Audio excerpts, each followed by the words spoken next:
Балалар ерлігін ұлықтаған, ұрпақтар сабақтастығын жалғастырған жасампаз халық ескерткіші. Бүгін 2025 жылғы 7 мамырда осы жерде Қазақстан Республикасының отан қорғаушы күніне және ұлы жеңістің 80 жылдығына арналған әскери парад өтеді. Салтанатты шеру Астана мен барлық облыс орталықтарында орнатылған LED экрандар арқылы және республикалық телеарналар арқылы тікелей эфирде көрсетіледі. Дәл қазір елордамыздың төріндегі Қазақ елі алаңында басталатын мерекелік парадты тұтас ел болып бірге тамашалауға шақырамыз. Мемлекет басшысы Қасым-Жомарт Тоқаев атап өткендей, бұл парад бір жағынан майдангерлер мен тыңгерлерге тағзым, екінші жағынан ұлттық рухымыздың мықтылығын көрсететін символ.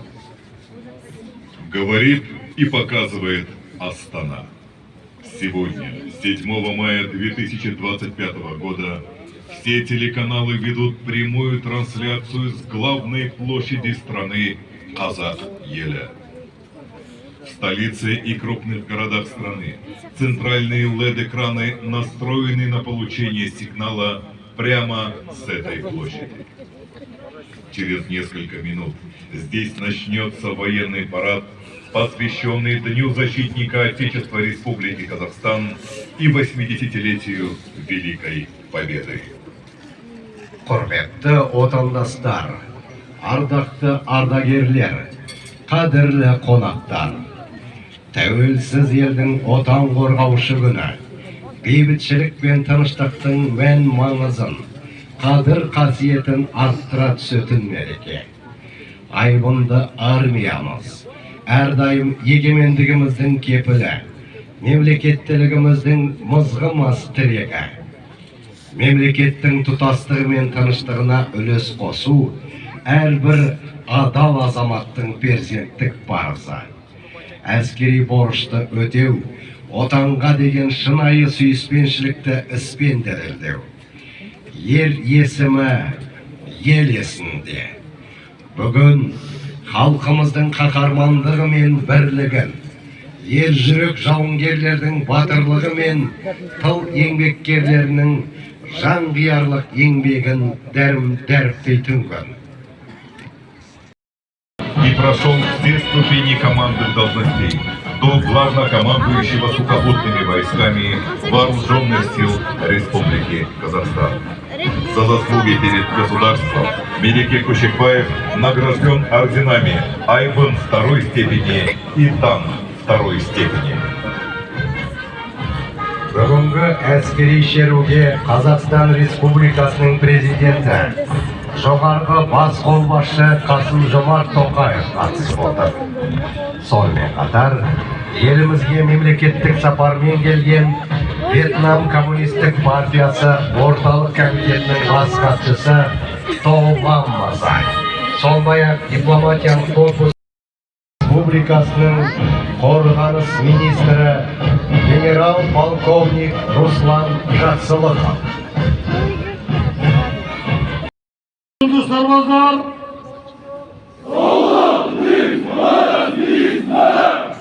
сіздерді отан қорғаушы және жеңіс күнімен құттықтаймын.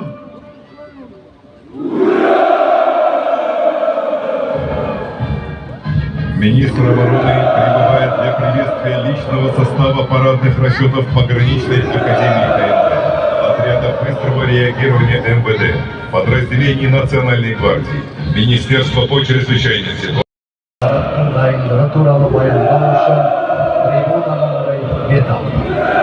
Министр обороны направляется к главной трибуне для того, чтобы доложить верховному главнокомандующему о полной готовности вооруженных сил к проведению. Адым! Бас!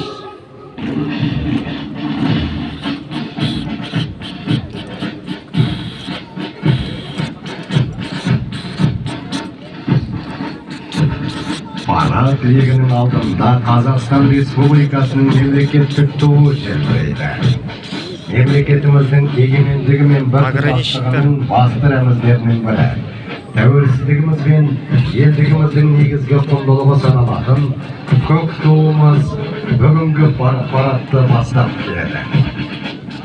Государственный флаг Республики Казахстан – символ нашей независимости. Он олицетворяет суверенитет и идентичность, мир и благополучие, единство народа и территориальную целостность нашего государства. Одан соң салтанатты шерулердің алдында жеңіс туы желбірейді. Жеңіс туы ар-намыс пен даңқтың символы. Алдыңғы буынның жанкүйерлік ерлігі мен жанкештігінің Өткен мама айтты ғой, вертолет алдында ұшты ғой, су кезінде ұшқанда мама айтты ғой, соның ішінде әнеден отырды деп. Черный отряд мы с гордостью выносим знамя победы в честь тех, кто отдал свою жизнь ради нашей свободы. Память о подвиге, мужестве и несгибаемости духа солдат навсегда останется в сердцах. Қазақстан Республикасының тұңғыш қорғаныс министрі, Кеңес одағының батыры, халық қаһарманы, армия генералы Сағадат Нұрмағамбетов атындағы елордалық әскери колледждің барабаншы кадеттер ротасы, қарулы күштер командалық құрамының кадрларын дайындайтын колледжде кадеттер мен ұландар әскери салада техникалық кәсіптік білім алады. Қазіргі уақытта 341 кадет пен ұлан оқып жүр. Сегодня в строю барабанщиков лучшие представители военного колледжа. Они будущие. Доспанова, Әлия Молдағұлова ерліктерін еске салатын әскери сап өтуде. Үш қатар сапта Шиуаз бен Әлиялардың бүгінгі ізбасарлары. Шерудің бұл шығыс өңірлік қолбасшылығы әскерлердің қолбасшысы полковник Жеңіс Марал, басшысының бірінші орынбасары генерал-майор Қуанышбек Күштаев басқарып келеді. Екінші дәрежелі даңқ ордені және жауынгерлік ерлігі үшін медальмен марапатталған. Перед вами лучшие представители защитников воздушных границ нашего Отечества. Стражи воздушного пространства, гаранты безопасности в небе, воплощение силы и мощи. Они всегда на защите мира, этой операции и поражать цели на различных дистанциях. Выполнять специальные задачи с применением высокотехнологичных электронных... Қазақстан Республикасы десанттық шабуылдау әскерлерінің парадтық тобы келе жатыр. Топты десанттық шабуылдау әскерлерінің қолбасшысы генерал-майор Алмаз Жұмакеев бастап келеді. Екінші дәрежелі Айбын, бірінші және екінші дәрежелі даңқ ордендермен марапатталған. Продолжает парад рота гвардейской бригады морской пехоты. Эта бригада выполняет задачи по обеспечению безопасности важнейшего для нашей страны западного Прикаспийского региона. Командует парадным расчетом командующий регионального командования Запад генерал-майор Бауыржан Артыков, за заслуги перед Родиной, награжденный орденом Айбын II степени. Алаңда Қазақстан Республикасы қарулы күштері әскери полициясының парадтық тобы. Бұл техниканың соңғы үлгілері мен автономды байланыспен басқарудың бірыңғай жүйесімен жарақталған әскери бөлімшелер. Әскери полиция қызметкерлері. С 2014 года Казахстан принимает участие в миротворческих операциях Организации Объединенных Наций. Миротворцы вооружены и экипированы по стандартам Совета Безопасности Организации Объединенных Наций. Возглавляет парадный расчет начальник Центра миротворческих операций подполковник Жемер Аипов, награжденный орденом Айбын I и II сил Республики Казахстан. Территориальные войска – это органы военного управления, воинские части подразделений территориальной обороны, являющиеся составной частью нашей армии. Возглавляет парадный расчет командующий войсками регионального командования Астана, полковник Максут Гусейн. Парадта Қазақстан Республикасы Ұлттық қорғаныс университеті офицерлерінің ротасы жалғастырады. Ұлттық қорғаныс университеті Орталық Азия өңіріндегі әскери оқу орындарында в Таджикистане и в Ираке за что были удостоены высоких правительственных наград. Возглавляет парадный расчет курсантов начальник института генерал-майор Бауыржан награжденный медалью Жауынгерлік ерлігі үшін. Бүгінгі парадтық топтың құрамындағы курсанттар әскери оқудың ыстық суығын көрген күндіз түні талмай біліктілігін жетілдірген азаматтар. Олар әуе қорғанысының теория мен практика негіздерін жетік меңгерді. Жоғары технологическими системами вооруженных сил. Курсанты института являются тренерами ребят в области технических и гуманитарных наук. Возглавляет парадный расчет курсантов начальник института генерал-майор Нуртас Хабаков, награжденный орденом Айбын второй степени. Басылаңда Шоқан Уәлиханов атындағы әскери колледждің парадтық тобы. Бұл отан қорғаушылардың жаңа буынын тәрбиелейтін оқу орны. Кәсіби сержант кадрларды дайындайтын кадет корпусы 1996 жылы құрылған. Кіші командалық құрам қарулы күштердің маңызды бөлшегі. Парад легін әскери колледждің басшысы полковник И готовность к защите национальных интересов нашей Родины. Возглавляет парадный расчет начальник пограничной академии генерал-майор Павел Поливанов. Трибунаға қарай ұлттық ұланның жедел мақсаттағы бригадасының парадтық тобы салтанатпен жақындап келеді. Ерлік майдан шебінде, ұрыс даласында ғана жасалмайды.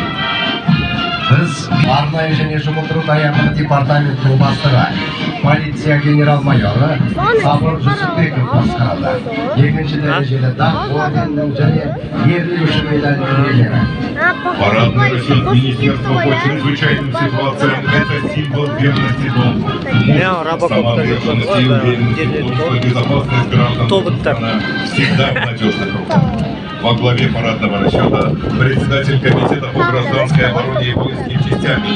Таңдаулы және аса беделді әскери құрылым. Парадтық есеп топты ұлттық қорғаныс университетінің үздік түлегі. Айбын президенттік полкының командирі полковник Ерлан Гайса басқарып келеді. Ол екінші дәрежелі Айбын орденінің және жауынгерлік ерлігі үшін медалімен марапатталған. Воины службы государственной охраны выполняют задачи по обеспечению безопасности главы государства и представителей высших органов власти, охраны особо важных государственных объектов, церемониальных мероприятий с участием президента, а также несения почетного караула у эталонов государственного флага и герба. На этом завершено прохождение 24 пеших парадных расчетов, которые представили все виды и рода войск вооруженных сил Республики Татарстан. Следующий этап – прохождение механизированной колонны. Будут представлены как современные, так и перспективные образцы вооружения и военных. БМ-13 или по-народному «Катюши» обеспечивали оперативную артиллерийскую поддержку соделанной границей единым оружием на полях сражений. Это реактивная система. За родину!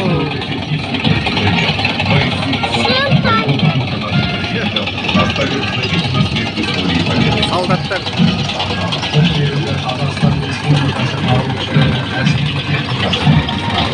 Aya пушкалар атады.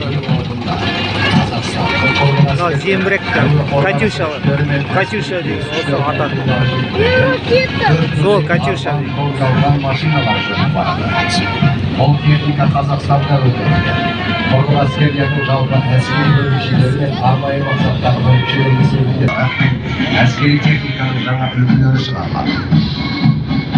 Благодаря высоким ходовым качествам и уровню защищенности танки Т-72 по своим характеристикам являются конкурентоспособным и не уступают современным зарубежным аналогам. Танковые подразделения не потеряли своей актуальности и сегодня остаются основной огневой ударной силой сухопутных войск.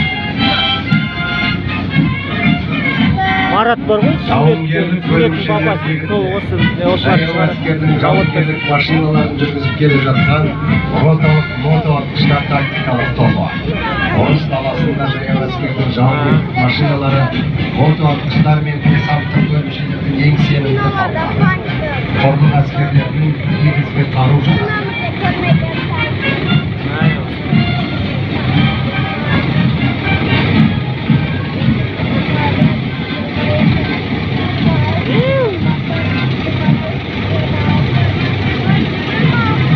Продолжает парад десантно-бронетранспортере БТР-82А. На БТРе установлена скорострельная автоматическая пушка калибра 30 мм и сваленный калибр 7,72.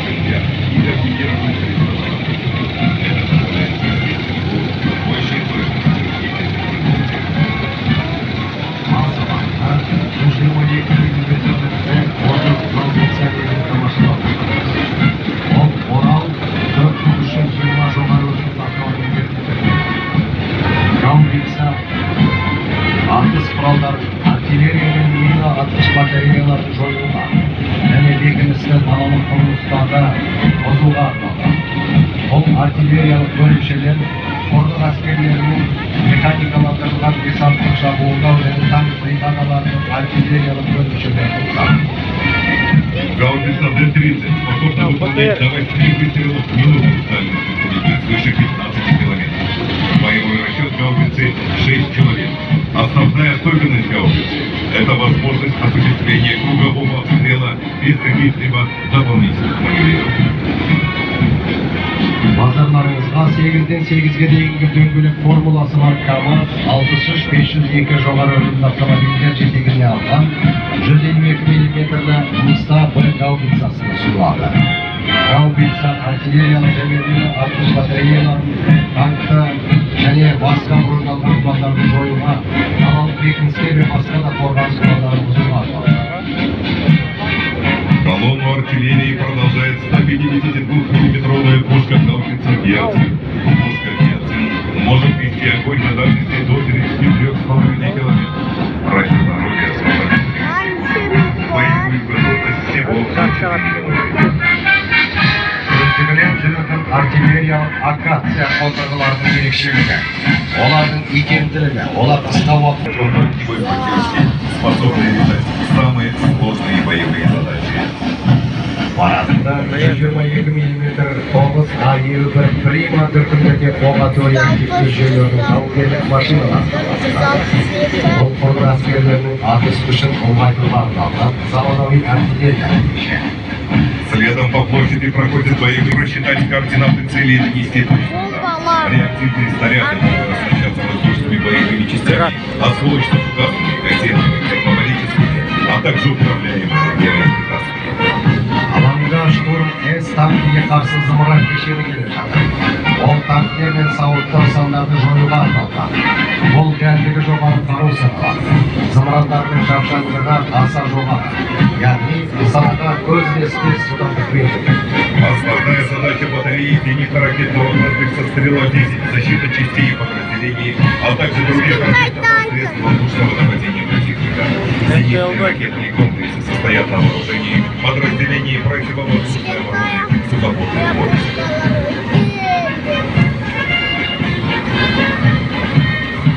Енді назарларыңызға әуе шабуылына қарсы қорғаныс әскерлерінің қару-жарағы ұсынылады. Орталық трибунаға қарай астаналық әуе шабуылына қарсы қорғаныс бригадасының С-300ПС көпқаралы зенитті зымырандық кешені жоқ. Зенитный ракетный комплекс БУК-М2Т является одним из самых современных комплексов войск противовоздушной обороны. Он сочетает в себе высокий разведку, огневые и маневренные возможности. Является надежным Содан қорғаныс әлеуетін едәуір арттырады. Мощный двигатель бронированных колесных машин «Айбар» позволяет быстро перемещаться, отличные ходовые качества, дает возможность уверенно преодолевать трудные участки пересеченной и горной местности, а также водные преграды. Корпус боевой машины усилен противоминной защитой и баллистической броней, способной выдержать прямое попадание артиллерийских осколков и огнестрелкового оружия. Бронированное сцепление обеспечивает хорошую видимость и имеет систему предотвращения обледенения. Машина также оснащена системой кондиционирования.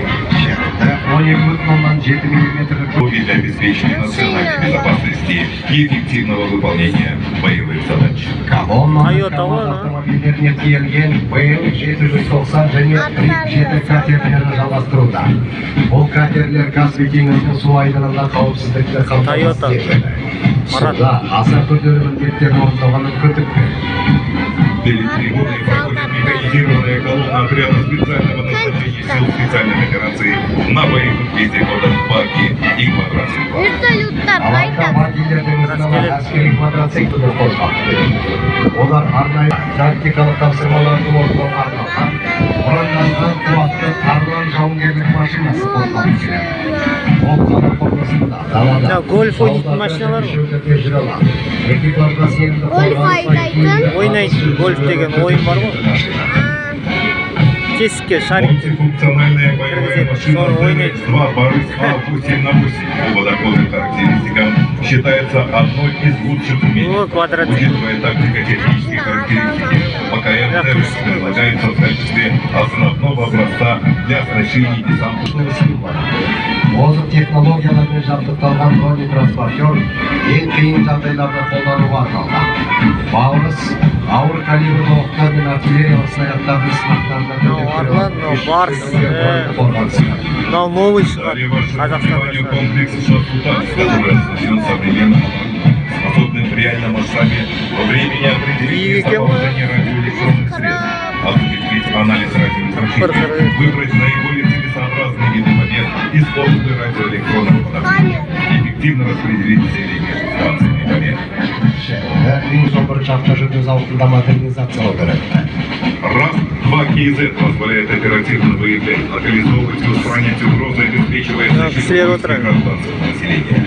Высокая мобильность, технологическая оснащенность и подготовка личного состава делают эти подразделения надежной опорой в любой чрезвычайной ситуации. Алаңда бұрынланған Таймас 8-8. Бұл техникалық қарулы күштерді құру және дамыту тұжырымдамасын іске асыру аясында Қазақстан, Түрік, Қытай мемлекеттерімен бірлесіп өндірілген әскери сынақтан өткен. Газель.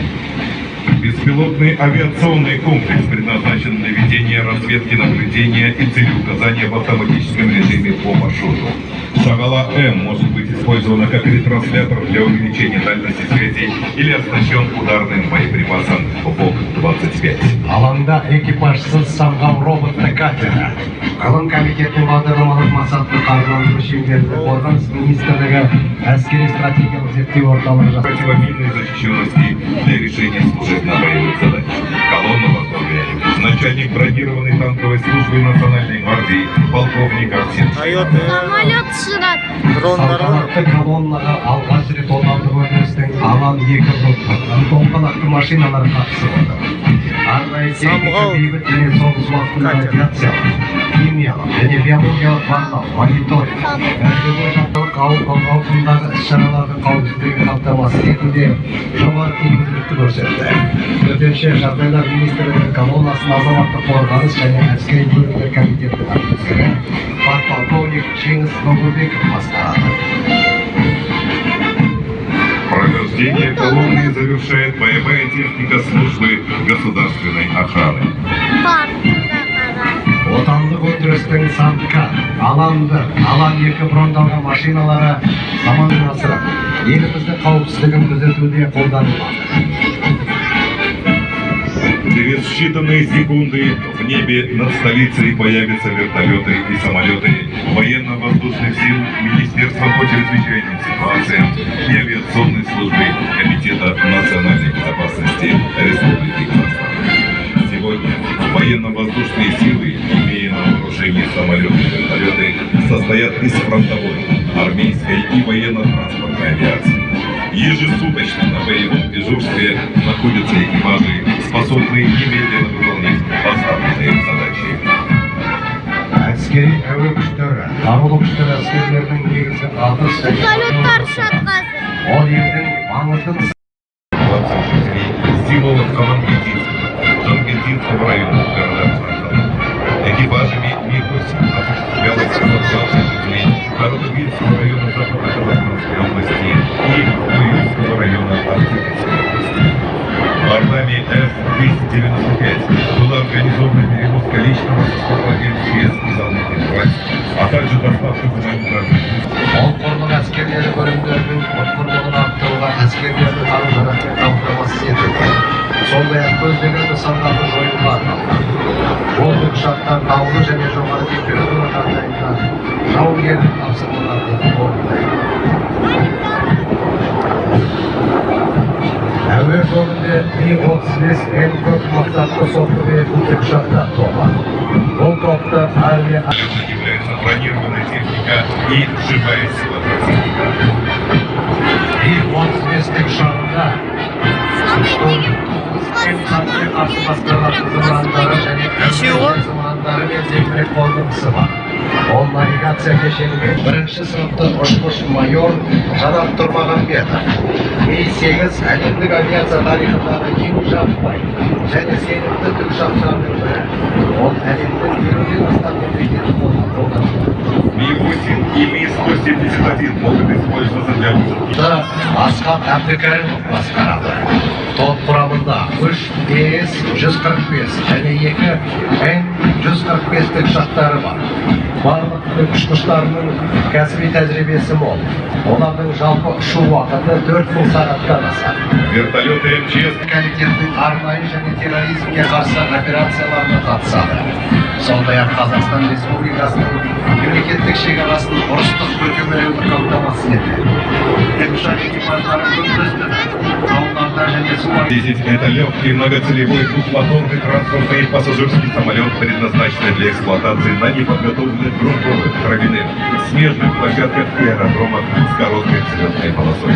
Способен перевести до 19 пассажиров или 1800 килограмм груза на расстоянии до 1500 километров. Бұл ұшақтармен Ақтөбе әуе қорғанысы күштері әскери институтының әскери көліктік авиация курсанттары Национальной безопасности в составе военно-транспортного самолета Си-295 и в сопровождении двух патрульных самолетов Б-300. Возглавляет группу авиационной части летчик-снайпер полковник Азамат Асанов, награжденный медалью жауынгерлік ерлігі үшін.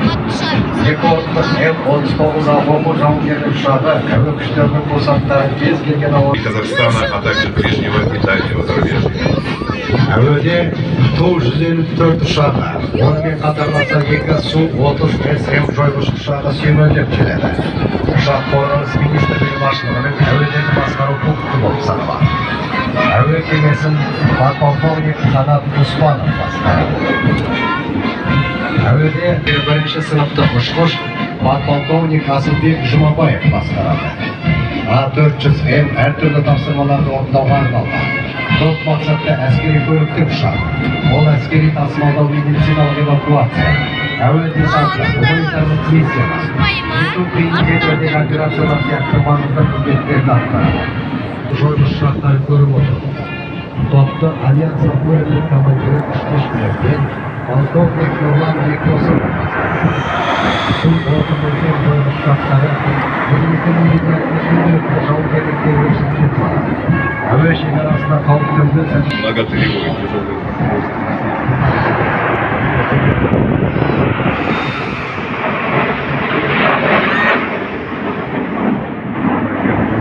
цели, так и наземные объекты. На себе несет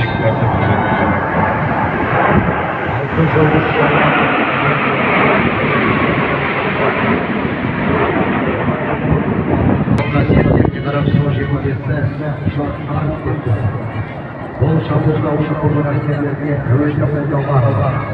Топта әлі барлық командирі, бірінші сыныпты ұшқыш, екінші дәрежелі орден командирі, полковник Қайрат Қарапшон.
посидим, чайку попьем, радио послушаем.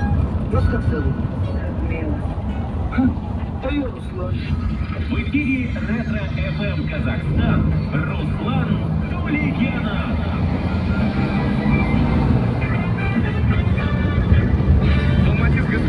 Поступка и мир в душе. Пусть в ваших домах всегда будет любовь, покой и уважение. Слава защитникам Отечества. Слава Казахстану. Друзья мои, ну что, мы поздравляем от всей нашей команды. Думаю, на 7 утра, сегодня выходной, будет свободно, но нет. По всей видимости, сегодня девушки очень сильно готовятся и покупают мужчинам подарки, как это делаем мы на 8 марта. Не точно. Ну, в общем, друзья мои, сегодня мы, кстати, разыграем 2 билета